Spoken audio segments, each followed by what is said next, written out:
As you know, the MudbuMs have never produced typical outdoor television. This episode is no different. For years, we have wanted to dedicate one of our episodes to a man who has been pushing the industry to unspeakable levels for the last 5 decades. So you've been with Stren. I've been basically since Stren's been Stren. Way back there, way back there. It is impossible to describe him and his accomplishments in 22 minutes. However, we felt this was a good place to start. Located just outside of Memphis, Tennessee, lives the most iconic man in the fishing industry. If fishing had an Elvis, he would be the king. I'm a big fan of the great outdoors. You know, that's where the fish and the fun are. Wait a minute, that's a big I know, well, let it go then. What you see on TV is exactly what you get in real life. In this episode, we're going to discuss some of the things most people don't know about the man in the Tennessee hat. Say, aren't you that fella I see fishing on TV all the time? That's right, I'm Bill Dance. That's a good one. Huh? That's a good one, boy.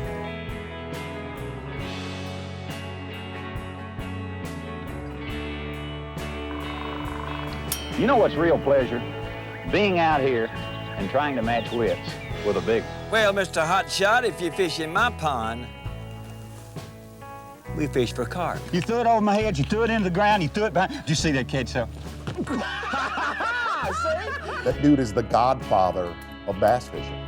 He was 20 years ago, and he still is to this day.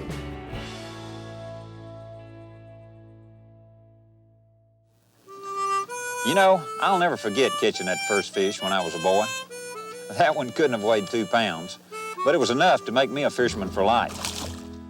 Let's go back to when Mr. Billy was a kid. Let's go back to the days of Billy the Kid. You actually spent a lot of time growing up near Lynchburg. Mm-hmm. And that's where your grandparents lived. Mm-hmm. And you spent a lot of time with your grandparents A lot of time. growing up. Mm-hmm. And you basically learned to fish with your grandpa? My granddad, yeah. Tell me about those days. That kick-started my career, actually.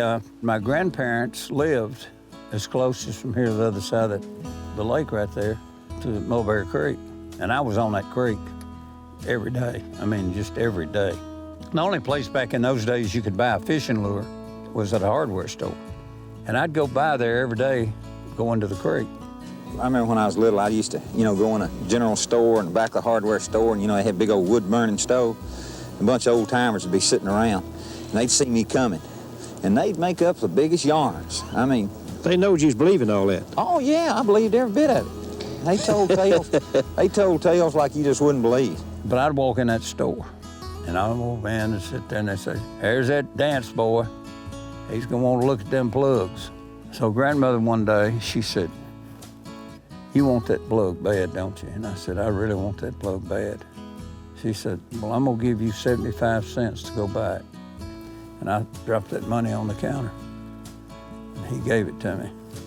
And I took that plug, and I said, "Can we go to the lake?" Granddaddy said, "We'll go up to Cumberland Springs Lake today." And I took that jitterbug, and I walked down probably from here to the lake on a point. And I said, "Good night, look at there." And here's a 1.5-pound bass and a 2-pound bass swimming along. And I took that plug and I went, I made about 10 or 12 false casts, and I made a beautiful cast. The plug hit the water and the fish went donk. And both those fish went just like this. They turned in the direction of that sound. And I'm getting so excited because I'm seeing all this. This is all visual. And all of a sudden, I'm moving it, and that bigger one just went boom and hit it. And that was a moment that changed Bill Dance's, that just changed my whole life.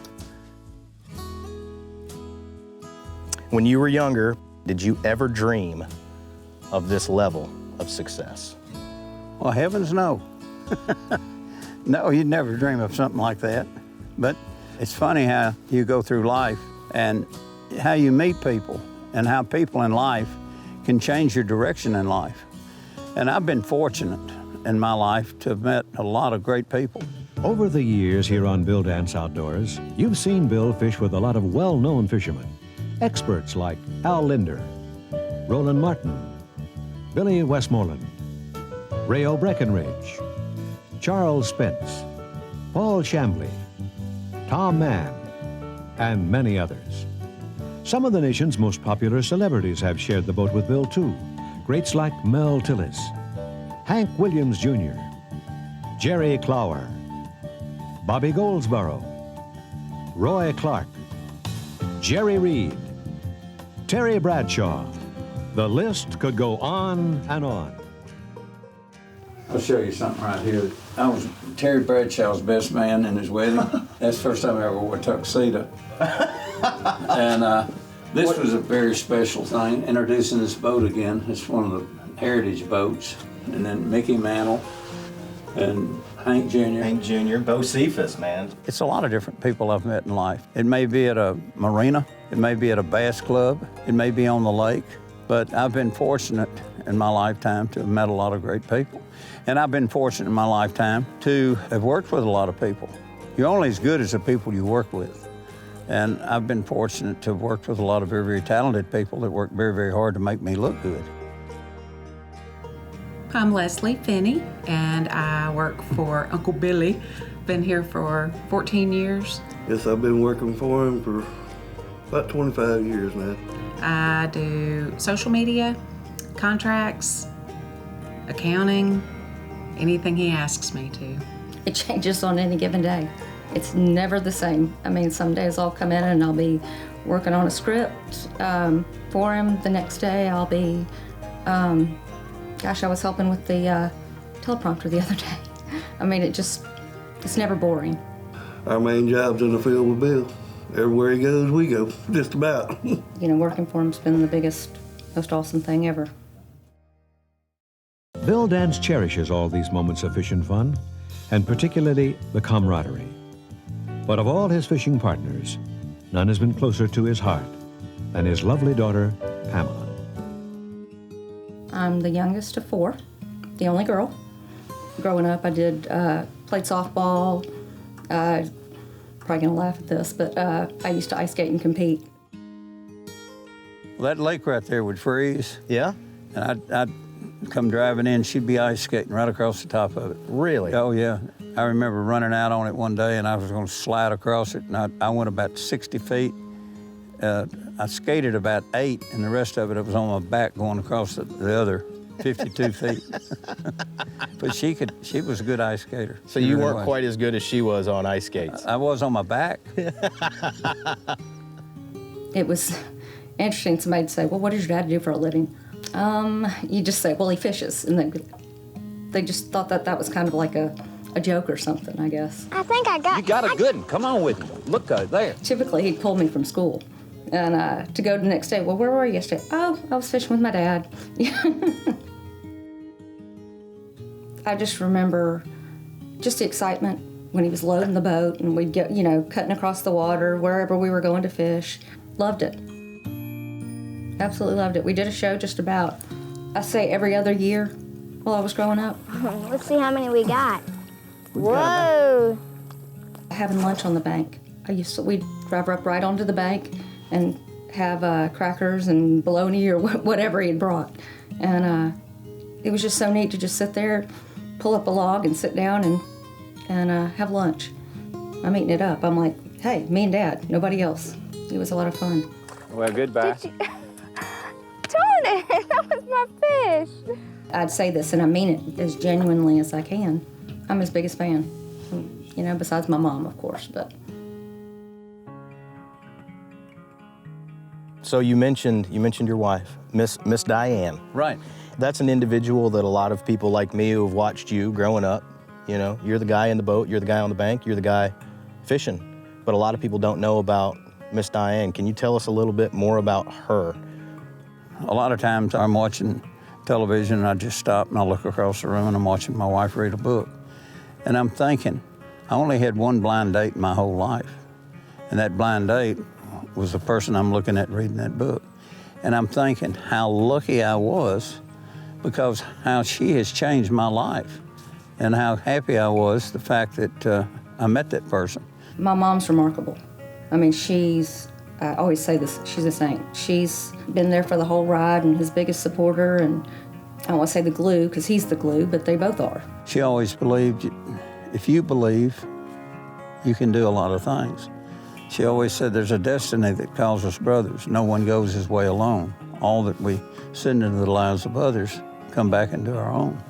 And I've always believed that. You set goals in life and you work toward them. And are you always successful? No. But if you work toward those goals, many of them do come true. She knew I had a dream. I really wanted to do something in the fish and tackle industry. She really pushed him. I mean, really pushed him because, it was make it or break it. And there were times that he was ready to just say, forget it, I give up. But she was right there behind him and said, you need to do this. You need to push it. And so I went in Memphis. I went to the CBS affiliate, went to the program director, and he said there's no market in Memphis for a TV show, a local show. Then I went to the NBC affiliate, and I said, I want to do a local TV show. And he said, no, there's no market for it. And I came home and I was pretty depressed. And he had all but given up. I mean, he had been to several of the local networks, and they were like, had a pilot for it, and it was like, you're not going to make it. Got shot down. Finally, he came home and he was just totally beaten. He was totally discouraged, and she said, "Isn't ABC sports-minded?" And I said, "Yeah, I think so." She said, "Well, I know they are." She said, "You put your sport coat on and you go see ABC in the morning." One more try.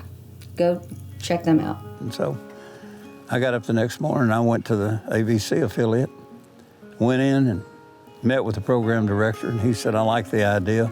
Let's give it a shot." And that started it. She took care of the home base while I was gone, and I was gone a lot. Just a good person. We joke because say she's Mother Nature and she's Snow White. Look at her feeding the ducks. If any animal comes within a certain vicinity, it's going to be well fed. So everything that you were saying earlier about Miss Diane being a woman that doesn't like for people to go hungry or doesn't like for people to go unloved, it goes for animals too. Oh yeah, she takes care of everything. Hey, let me show you something that'll get a gator every time. Yeah! See what I mean? A Florida gator can't stand a Tennessee fan. Talk to me about the man in the Tennessee hat and how the hat came to be part of your brand. Doug Dickey was a coach at University of Tennessee, and he'd call me, or the recruiters would call me and say, "Hey, I got a guy in Georgia that's interested maybe in playing football at Tennessee, and he loves fishing." I said, "Give me his number." And I tried to talk him into coming to Tennessee. And then one day in the mail, I got 2 teacaps. I wore that cap right after I got it. I think I went to Texas to Rayburn, and I won the tournament. Went to Ross Barnett, and I won that tournament. And then I went to another tournament, Smith Lake in Alabama, and I won that tournament. So everybody said, "You got a lucky hat." So I started wearing the hat, and it's been a trademark ever since. From his tournament career, throughout the 70s and all the titles that dude won, he's the pioneer of bass fishing TV shows. I was doing 52 weeks in 4 markets, 208 shows a year. I was shooting, producing, editing, lining up all my guests. Did you have a camera guy? It'd be the guest. So you were always with a guest? And I'd have him shoot me, and I'd shoot him. If my mama could see me now. I mean, that's the way it was back then. That's awesome. Hey, we were poor. You mentioned as some doors close, other doors open. Right. And in life, things change. Right. What are some of the things that you've noticed in the industry since you began that haven't changed? What hadn't changed, I've got several sponsors that hadn't changed. We're in our 50th year doing outdoor television programming. Mercury's been with us. We've been riding with Mercury for 45 years. The legend, flat out fast, bold, distinctive. Mercury, the most advanced outboards on the water. Mercury, the legend lives on. Golly. Now, I've known Bill Dance for a lot of years, but there is not a bigger klutz on the face of this earth. I'm not joking. We're going to prove it. Watch this. So you said something earlier that always makes me laugh. But you said the hardest 3 years of your life was first grade. Woo! And that's something I want to key in on a little bit is the lighter side of Bill, the sense of humor. Oh, he's a cut-up all the time. What you see is what you get. He's a jokester, a prankster, and I mean, even here at the office, it's constant. So it's never boring. One of my favorite memories is in the conference room. They'd all meet and have lunch every day. And I kept hearing these slamming noises and screaming and all that. And I go in, they had taken the ketchup packets from lunch and were hitting them trying to squirt each other. It was all over the chairs, the walls, everything. You got any mustard to go with it? A lot of people have seen some bloopers over the years with you in them. Tell me about how that came to be. We had to get a show on a particular product, and we couldn't get it. We got half a show, and we made a half a show of bloopers. So we made 2 halves to make a complete show.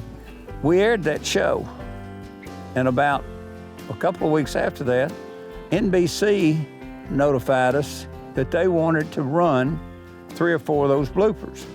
And it was a short time after that, we got another request. Ed McMahon and Dick Clark were doing a show. Then the BBC in London called us. Then Rogan's Heroes, then Crook and Chase in Nashville, and then ABC.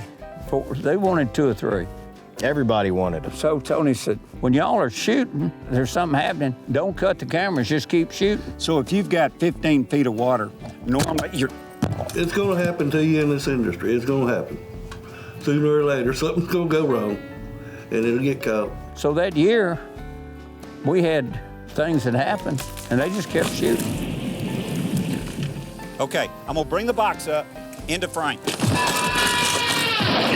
Can't you just imagine what it would be like to be one of Bill's camera crew and what you might encounter almost every day? It's extremely sensitive. Dadgummit. You know, loading trucks and batteries falling on your feet, and just from rod tips getting broke. Dadgummit. Get another rod. Tripping over tackle boxes and cameras getting drowned. I fell off, I had a bank cave in underneath me, and I fell in the water with a camera. Oh, good gosh. The whole bluff just caved in. And Timmy comes down into about 9, 10 feet of water. That was me. That was me.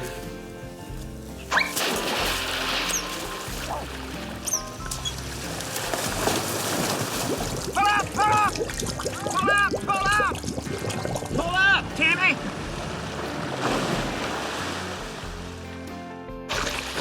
God almighty, look right. Woo! You think I'm kidding? Look. Woo! Then that chicken snake fell in the boat with him.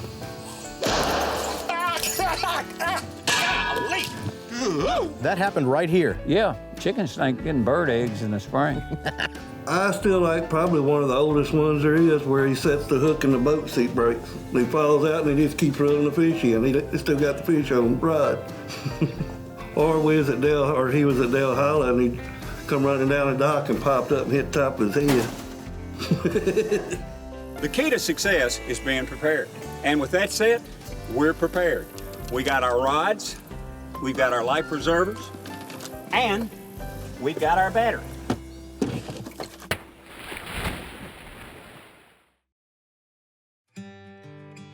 A lot of people get successful. Sometimes they crash and burn, and sometimes they don't keep it up, but you have managed to stay on top of your game your entire life. Can you explain to us either A, your secret, or B, what you would attribute that to? I love getting up going to work. Some days are a little bit harder than others, but I really enjoy doing what I do. Fishing is the only life I know, and I really enjoy fishing. I love to be able to teach people what I've learned. You know, when I started my television career 15, 16 years ago, Bill Dance always led me the right way. That's just who Bill is. He was always there to help somebody, and I appreciated that, because no other TV show host did. Seeing how children react to him when they see him singing his theme song, and young parents talking about how they learned to fish watching a show with their parents or grandparents. We had 7,000 kids at that. Tiger taught them golfing, and I taught them fishing. I've watched Bill talk to somebody that he's never met before, ever met in his entire life, and that person feels like $1 million and that they've known Bill their entire life. And I look up to that for the simple fact that that's just him. And once you make friends with him, you got a friend for life. Somebody says, what is the greatest single thing you've accomplished in your career? Well, I've been fortunate in my lifetime to have fished all over the country, to have fished for many different species. I've met a lot of people, but what is it that's so special? What is it that you've done that's so special? I saw each one of my children catch their very first fish. And to watch a kid catch that first fish is really something. Now, I've seen 4 of my 7 grandchildren, catch their very first fish. Those are special moments. I think he's gonna leave a legacy of conservation, promoting the outdoors and family time, putting cell phones down, you know, the good stuff of America and what things should be in a family. I have friends who have kids in grade school, and they're just in awe. But then you have people all the way up closer to my dad's age that are still in awe. I really didn't get it, but now that I've been working for him, I see it firsthand, and it's like, wow, people are so just taken with him. Bill Dance is still running just as strong as he was 50 years ago when he started his television career. People say, how long are you going to do this? I hope to do it forever and then a little bit more. It is clear to see he has carved his character and compassion on people's hearts season after season. This man is not only leaving a mark on outdoor television, but he's leaving a model of who we should all aspire to be. I'm not sure one could ever quantify the level of impact that he will leave on the industry and the millions of people who have been directly or indirectly touched by his passion for people, fishing, and the ones who will follow.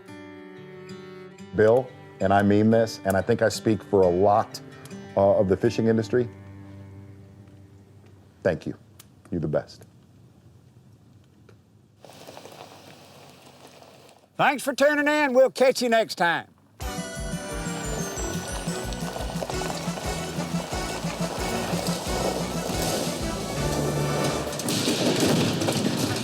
ha